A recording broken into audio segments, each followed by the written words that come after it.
قائد اعظم محمد علی جناح ایک ایسے انسان تھے جنہوں نے مسلمان برصغیر کے لیے غلامی کے اندھیرے میں امید کا چراغ جلایا۔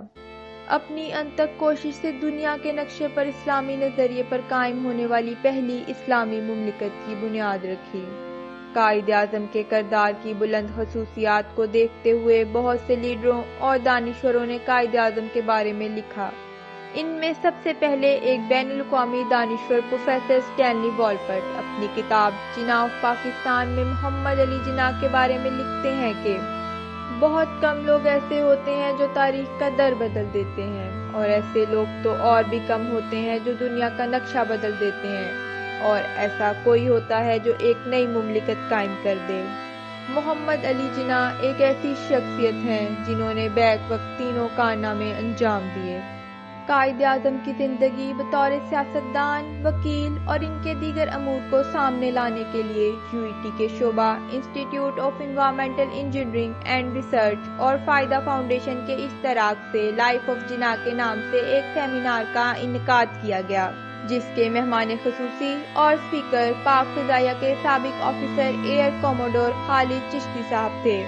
انہوں نے قائد اعظم کے کردار کے مختلف شاندار پہلو طلباء کے سامنے اجاگر کیے۔ خالد چشتی صاحب نے قائد اعظم کے کردار کی پختگی کے بارے میں بیان کرتے ہوئے بتایا کہ نہرو اور لارڈ ماؤنٹ بیٹن کے بعد گاندھی قائد اعظم کے پاس آئے اور کہا اگر وہ پاکستان کی ضد چھوڑ دیں تو وہ قائد اعظم کو پورے ہندوستان کا وزیر اعظم بنانے کو تیار ہیں، لیکن قائد اعظم نے جواب دیا کہ جو آپ مجھ سے مانگ رہے ہیں وہ میری قوم کی امانت ہے اور میں امانت میں خیانت نہیں کر سکتا۔ قائد اعظم کی اصول پسندی اور کردار کے باعث علامہ اقبال نے بھی کہا "He is an unpurchasable leader"۔ Quaid Azam کی شخصیت ایسی تھی کہ مخالفین بھی ان سے بہت متاثر تھے۔ وجے لکشمی پنڈت کہتی ہیں اگر مسلم لیگ میں 100 گاندھی اور 200 عبدالکلام آزاد ہوتے اور کانگریس کے پاس صرف ایک جناح ہوتا تو ہندوستان کبھی بھی تقسیم نہ ہوتا۔ پاکستان بننے کے بعد بھی قائد اعظم بیماری میں بھی دن رات پاکستان کے لیے کام کرتے رہے۔ کسی نے قائد اعظم سے پوچھا کہ آپ کی سب سے بڑی خواہش کیا ہے؟ انہوں نے جواب دیا جب میں اللہ کے حضور پیش ہوں تو مجھے کہا جائے "ویل ڈن مسٹر جناح"۔ چشتی صاحب نے اپنی رائے کا اظہار کرتے ہوئے کہا کہ ہمیں اپنے لیڈرز کے نقش قدم پر چلنا چاہیے اور ہمیں یہ معلوم ہونا چاہیے کہ برصغیر کی تاریخ میں مسلمانوں کے ایک ہی لیڈر رہے اور وہ ہیں قائد اعظم محمد علی جناح۔